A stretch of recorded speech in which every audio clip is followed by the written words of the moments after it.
How's it going there, music maker? My name's Hayes Griffin, and in today's video, we're going to be learning the guitar chords to the classic fiddle tune, Big Sciota. This is a tune that comes from my home region. The Sciota River runs straight through Columbus, Ohio, and down into West Virginia, where this tune came from. So I've always loved this tune since I was a teenager, and we're going to play it how the guys around my region play it. There are a lot of people that like to put the C chord before the E minor chord in the B part, but I've actually got it the other way around. A lot of folks in this part of the world played it that way, and that's how I grew up listening to it. So figured you might enjoy a nice deviation from how this tune is kind of normally played in jam circles.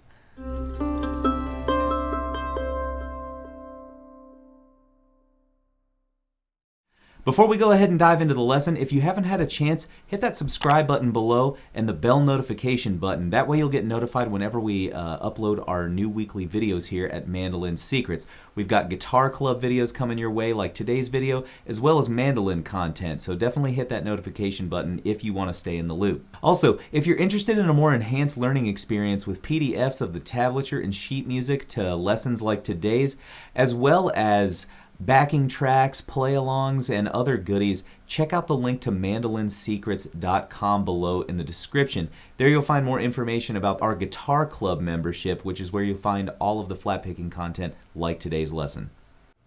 Alright, let's go ahead and dive into the lesson for today. Before we go ahead and talk about how to play a bass drum rhythm here on Big Sciota, let's talk about the chords that are going to be used in today's tune.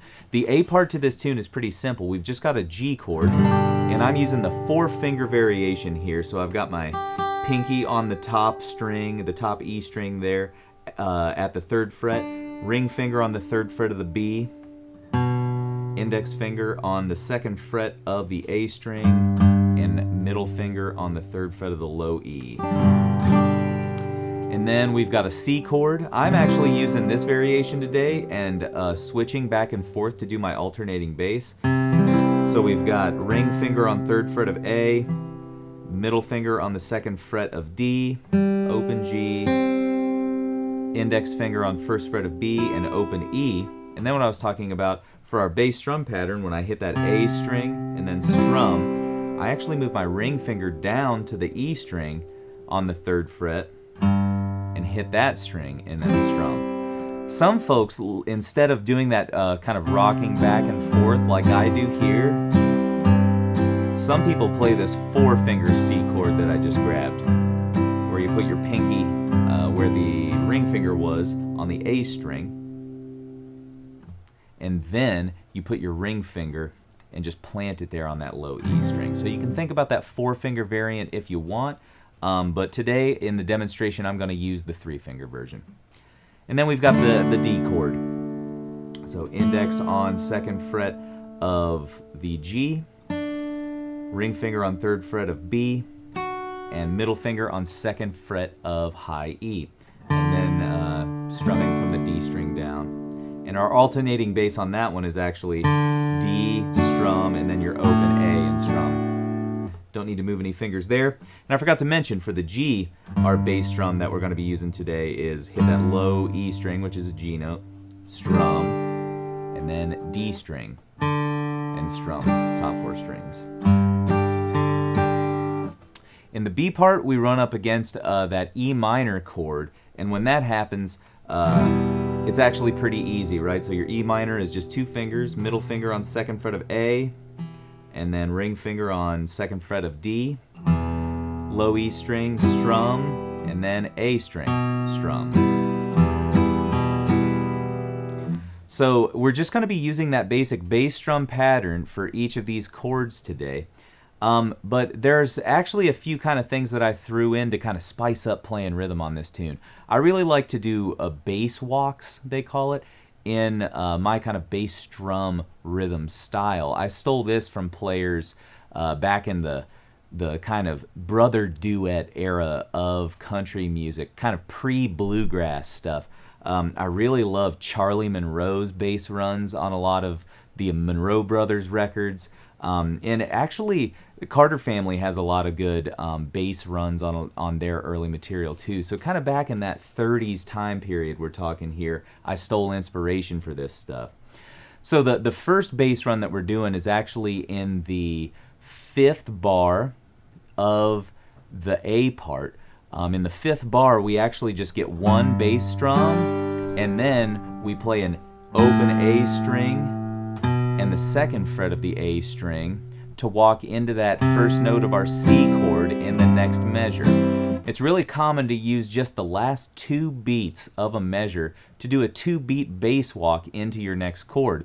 As a matter of fact, in the B part, I do the same thing walking into the D chord. I play the G chord for first measure, and then I play 2 on the A string and 3 on the A string to get into that D chord. I'm just walking up the G major scale. And I actually do the same bass run into the C chord, but this time from the E minor.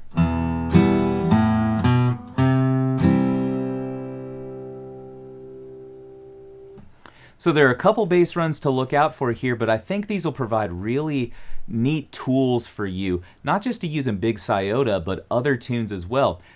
All you have to do is walk up notes in the G major scale to get into whatever chord you're going to. So the easy way to do it is kind of think about the note that you're targeting, and then go 2 notes back in the scale, and then walk up from that note into that chord 2 beats before that chord happens. It's that simple, folks. So that's a real easy kind of plug and play way to get some bass runs happening in your kind of bluegrass bass strum guitar playing without a lot of mental effort. There are obviously other variations that we use, but we'll get into some of that in later videos. For now, just go ahead and use those scale tones, and then right now we're going to dive into a slow version of the chords to Big Sciota at 100 beats per minute to kind of work out those bass runs. All right, let's go ahead and dive in. 1, 2, 1, 2, 3, 4.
All right, let's go ahead and dive into the fast version of this tune. if you don't feel quite ready for this, go ahead and watch this just so you can kind of get a sense for how the groove comes alive at this more full speed intermediate tempo on the tune. We're going to bump the metronome up to 160 beats per minute, so buckle up and let's go ahead and dive in.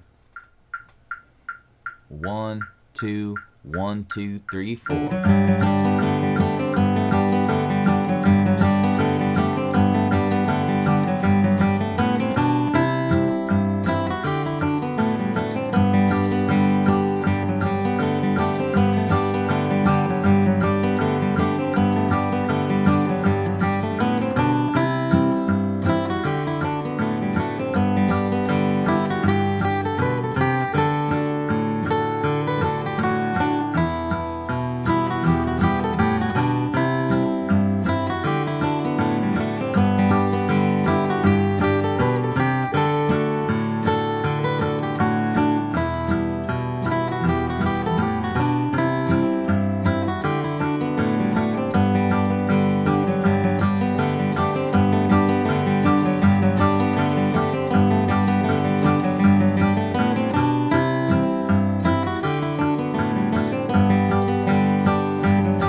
All right, my friend, that's it for the Chords to Big Sciota. I hope you really enjoy this tune and that it helped you kind of demystify that concept of using bass runs in your bass drum playing. If you enjoyed this video, go ahead and leave us a comment below and let us know what you'd like to see on Mandolin Secrets. We're really interested to hear your feedback and appreciate it because we want to give you what you want on the channel, okay? All right, my friend, that's it for this video. Thanks so much for tuning in. We'll catch you in the next one.